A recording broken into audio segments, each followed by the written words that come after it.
bringing the world fresh and relevant Christian programs such as By the Book, Rock House Cafe, and Club 36. Watchmen Broadcasting, transforming lives. Introduce your guests, guys. Well, we met Jackie Carpenter how many years ago? My goodness, 2 or 3. And 2 or 3 years ago. For some reason, your personality and the way you glow for the Lord just stuck with us, didn't it? Yeah, she's an amazing lady. She has an amazing story, and you just feel Jesus all around her. So when you were saying to bring someone on, we said, Jackie Carpenter. Yeah, Jackie Carpenter. Well, Jackie, I understand you've written several books, but I want to know why. What happened to you? You know, Dorothy, I am so not a writer. Never wanted to be, never inspired to be. You know, furthest thing from my mind. If I could pick anything I wanted to be in the world, a writer would not be it. Not be it. But you know, when God says right, you're right. You know, and then he started dictating. I just typed. I said, I feel like God's secretary. He dictated, I typed, and the next thing I knew, there was a book out there with my name on the front as author, and I still to this day don't fully understand how it got there. Well, this is a story that you had to go through. It's a journey of faith, right? Yes. Okay, yes. What happened? You know, this goes back to 2008. It was June 27th, 3 or 4 days ago now? 5 years ago. Beautiful, beautiful Friday afternoon. Life was perfect, Dorothy. I married Larry Carpenter in 1993, who came along beside me. I had 2 young sons. He helped me raise those boys. They were now grown men, married, had their own wife, children. Larry and I traveling the world over first class. Everything we wanted, we had. He was having my dream house built on the hillside beside my parents' home. It was under construction. Everything in life was perfect. So you say, how? How, Jackie, then could you say that by the end of that very day, not only your life, but every person in your family, your entire lives would be blown into 1,000 pieces? It comes where you least expect it, Dorothy. You know, my oldest son was pastoring full-time. He's my pastor. My youngest son, this is all about my youngest son, Jason, who also had been called into the ministry 6 months prior to this June 27th we're about to talk about. But he had a construction company, doing really well with it, Dorothy. But if you recall, back in 2008, we were already in a downward economy, and Jason was a victim of numerous copper theft. Now that's where copper thieves go into these under construction homes. They rip out the copper, whether it's refrigerator, air conditioning, they sell it, maybe get $50. Yeah. But the damage that they were leaving behind was costing Jason about $6,000 a hit. Jason, on June 27th, had already been robbed 17 times. He did everything right, Dorothy. He filed all the right reports with insurance companies, with the police department. He could get no relief. But what made that day different, on June 27th, for the first time, a young deputy agreed to meet Jason down at the construction site at the next house with exposed copper under construction. He had 8 houses in a secluded subdivision. In the course of that 1 week, that subdivision had been robbed 3 times of copper. The deputy met him now at this next house with exposed copper to give him advice on copper theft. They discussed many things. Deer cameras. They decided it would take 32. Nothing worked. The deputy said, here is my advice to you. You hide in those woods right over there. Showed him the woods. Watch this house with exposed copper. If you see anyone, all you have to do is call 911, and I can have the police here in 5 minutes. I can do that for you, Jason, but that's the best I can do. The deputy didn't think they'd come back 4 times in 1 week. Jason didn't think they would. We didn't think they'd come back 4 times in 1 week. And on Monday, he already hired a full-time security guard. He was only going to sit and watch this house 3 nights, Friday, Saturday, and Sunday, knowing that he had police backup in 5 minutes if he needed it. And he's sitting out there on that Friday night, June 27th, watching this house with exposed copper, secluded subdivision, and about 1 o'clock in the morning, he hears a vehicle coming. There are no vehicles. And this white van goes by real slow But it goes down to the dead end, it turns around and comes back by real slow, and he's relieved when it goes by. He thinks they're lost until he sees their brake lights and they're turning around. And they come back, Dorothy, and they pull into this driveway and they turn with their headlights directly on him in the woods. And he just knew they saw him. And he fell off this little bucket he was sitting on. He called 911 and he's whispering. And he said, send the police on over here. They're back. I'm being robbed. But don't call me back because they're so close to me. If my phone rings, they're going to hear it. He then turned around and he called his father-in-law, who also knew he was out there. And he said, Billy, they're back. And Billy said, Jason, have you called the police? He said, yes. He said, do you need me to come over there? He said, I'm scared. Billy said, okay, I'll tell you what, I'm going to get up, get dressed, and I'll meet y'all over there. Billy gets up and gets dressed. Jason's watching this van from the woods, and it's pitch black. And he says, where are the police? Where are they? Finally, he sees the headlights come in behind the van, and he's relieved because the police are there, until he sees who's walking up to the driver's side of the van. It's Billy. See, there are no police. The young deputy never alerted law enforcement my son was in those woods. There were no police ever notified. When the police got the call, they were on the other side of town pumping gas. So what I'm about to tell you happened in 10 to 12 minutes. And police never arrived until everything had happened. Jason now is watching his father-in-law at the driver's side. He comes out of the woods with an old double-barrel shotgun my daddy gave him when he was a little boy. He fired a warning shot so they wouldn't hurt Billy. He come to the driver's side. They start ordering the men out. In the state of Georgia, you are allowed to make what is known as a citizen's arrest. You're allowed to hold them at gunpoint, bind their hands, then call the police for the formal arrest. In the course of doing all this, the two men up front got out, laid down, put their hands behind their back. But Jason could still see shadows in that van. There were 3 illegal Hispanics. The 2 that got out, Jason was telling them, I don't want to hurt you. The police are on the way. I've been robbed so many times. I'm doing what they told me to do. They'll be here any second. The 2 that got out started translating everything Jason was saying into Spanish so that everyone who's in this van will come out. Finally, a 3rd one come out, but he didn't come out like the other 2. He came out totally rebellious, Dorothy. He went over and he laid down beside those 2, and as Jason went over to try to tie the first man's hand, Billy was standing in front of the rebellious guy with a flashlight on him. Jason saw the rebellious guy getting up. Now, he didn't know if any of them were armed. He didn't know if there were still people in the van. All he knew was this guy was going after Billy. He grabbed the old gun up, holding it like you would a stick, Dorothy. He ran over and he pushed him down with it, and it fired. This guy's now shot. Okay.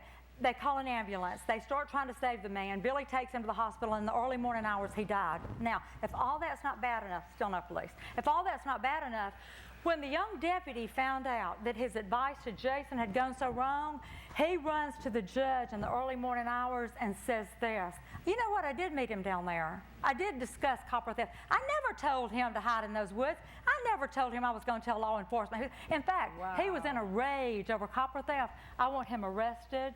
I want him charged with felony murder, 3 counts aggravated assault and possession of a firearm. And they have now placed Jason in a cell blockade with the worst of humanity. Now, Dorothy, we did what everybody could do. We finally got in to see him on Saturday. By Saturday night, that same deputy had got the other 2 alleged copper thieves, taken them back down to the construction site with Fox 5 News cameras, where on the 6 o'clock news, here's what they were saying. He executed our cousin. So now Jason's being tried through the courts of public opinion, found guilty and hung. We were in an impossible situation. There was no way out. We went out and hired the best attorney in the Southeast. He looked at it and he said, oh, this don't look good. Well, no, that wasn't good enough for me, Dorothy. I thought, if you can't fix it, I'll fix it. So I started studying Georgia law 24 hours a day. I've turned myself into everything. A policeman, a judge, a jury, everything. And then I got the call about 6 months into this thing from my doctor saying, you go straight to the hospital, you are a dead woman walking. And I thought, what? And my blood count had dropped to 8. Sure enough, this is where God had to get me. I went straight to the hospital, flat on my back, with no place to look and research, and God spoke. And he said, you are searching the wrong books. Now, when I got out of the hospital, I went by CVS to get my medication, and my eyes were drawn to a choice book stand, Psalm 91, God's Shield of Protection. I took it home. I climbed into my sauna, which I early on converted into a prayer closet. And I started reading this book where God had intervened in impossible situations in Psalm 91. So I started claiming my own. See, I will tell you this now. When I was released from that hospital, my physical body went back home to South Georgia, but my spiritual body was transferred to another facility, a faith rehab facility, a hospital Psalms. And I'm going to keep you there. Yeah. In that Faith Rehab. Faith Rehab Hospital, Psalms. Yes, in Psalms. All right, we're going to run over to Trey, and then we're going to come back and hear the rest of this. Over in the subdivision. Never moved in last night. So I'm gonna sit out there and watch. No. And nothing's gonna happen to me. You're at it right now.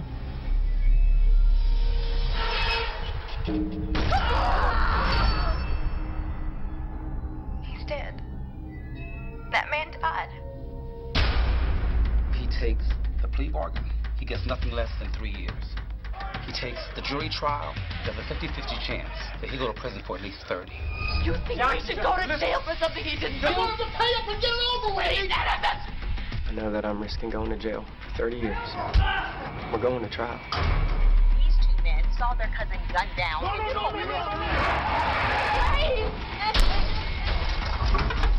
Stop it. They won't let us near him. There's 5 charges now. Are you scared? There's a law in this state called the Stand Your Ground law. The law was not designed to give you protection on the one hand and rip it out with the other. You cannot create the danger and then claim the danger as your defense. I have done everything I know for my Jason. Take him from me.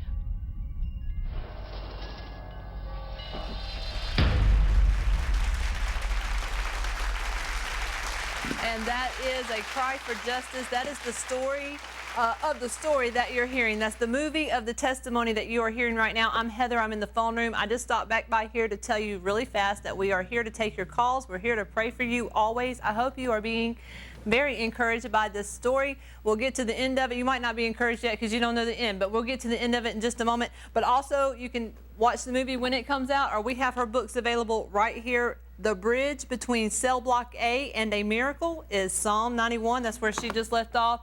And the sequel to that is Georgia Justice Journey to Faith. You can get each of these for $12 a piece, or what I say, ladies, 20 for both. We'll just do that. Just give us a call. We'll hook you up with those books. Love to get those to you so you could read that. Be encouraged, because when everything's going crazy around you, you need to have that kind of faith as well. We also have the wonderful Trey Edwards here tonight. I hope you're enjoying him. We have his CD available for a love gift of $15 to the ministry. We'd love you. Give us a call. Let us pray for you tonight as we go right back out to Dorothy and our awesome guest. And we have the camels available for a $250 love gift. We want you to go ahead and call and help us out. Let's get these bills paid off. You know, Tamara says, I wasn't meant to carry this weight, and she wasn't. And this is a people's station. We don't own it.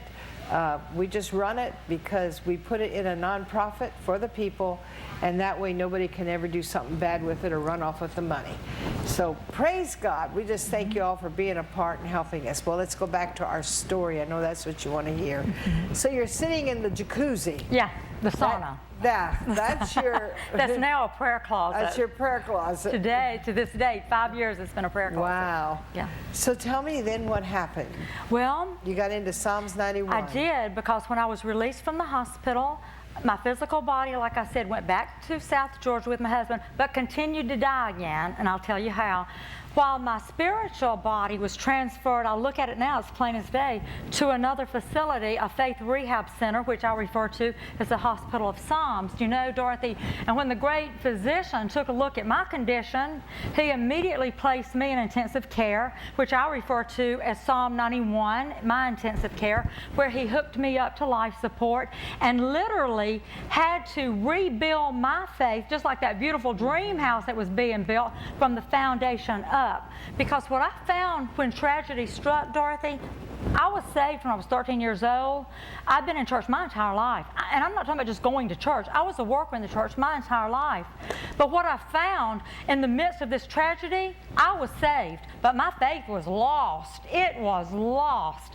And when I went into this rehab and Hospital of Psalms, God himself had to literally rebuild my faith from the ground up. How did he do that? He did it like this. Jackie, you don't have to be worried about what's going to happen to Jason, because I'm going to put angels in charge of him, Psalm 91. You don't have to be afraid of those arrows coming at you by day. from the attorneys across conference room tables because I'm going to take care of it. You don't have to be afraid of the terror coming in you in nightmares saying he's going to prison. I got him covered. Jackie, my favorite verse. When he is in trouble, I will deliver him because he has known my name. Okay, that was great when I was in the prayer closet, but see, I couldn't live there, Dorothy. I had to come out to the real world. And when I came out to the real world, this is what I had to face. Attorneys looking at me, coming across the table. You need to wake up. You need to wake up. You need to come back here with us, Jackie. You need to come back to the real world. It's not a matter of whether or not he's going to prison. Jackie, it's a matter of how long he's going for. Now, that's what but God would say, in my mind, in Psalms, I can take the crooked way, Jackie, I can make it straight. I can take the devices of the wicked, I can make them to non-effect. Jackie, put not your trust in man. I am your defense. So that is how that kept me alive. But you know, I kept thinking, surely we're not going to go to a murder trial. Surely God, surely you're going to intervene. Surely we're not going to a murder trial. But we did. And I'm going to tell you something. 10 months we went through this. 10 months. And then I was in Faith Hospital. I was in Hospital of Psalms for 4 months in intensive care. And then on April the 13th, 2009, he decided it was time to release me, and he literally released me from the hospital. He literally took me to the courthouse.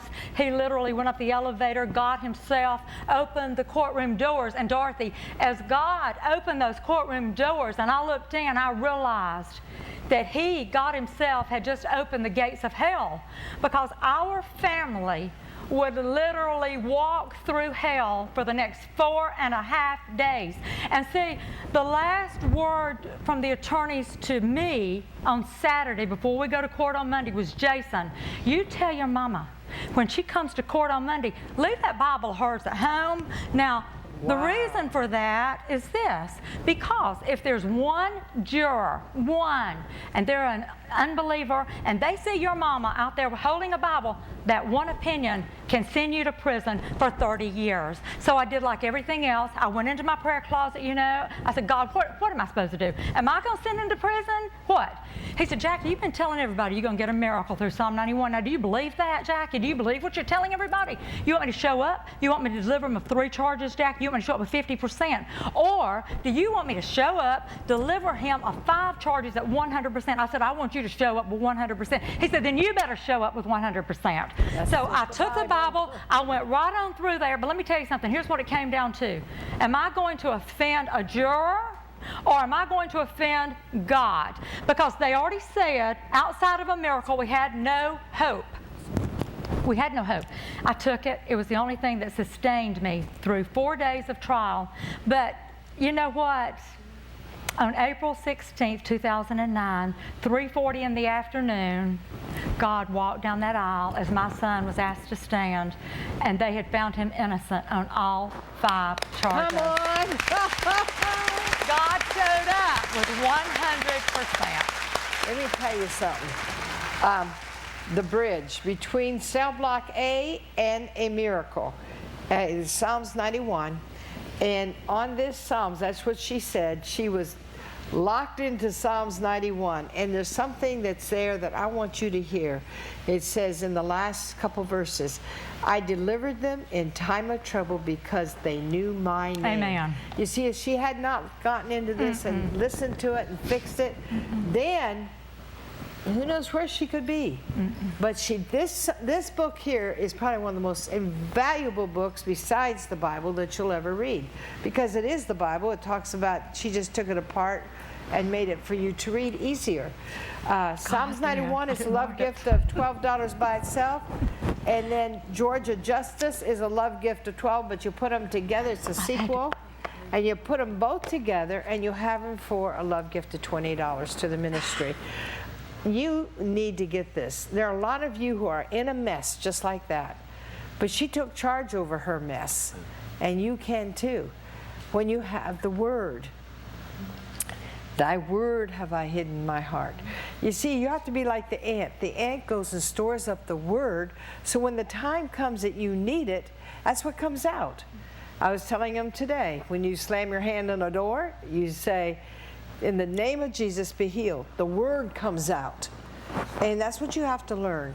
Well, we're going to take a break. We're going to be back with a whole lot more. Don't you dare go away.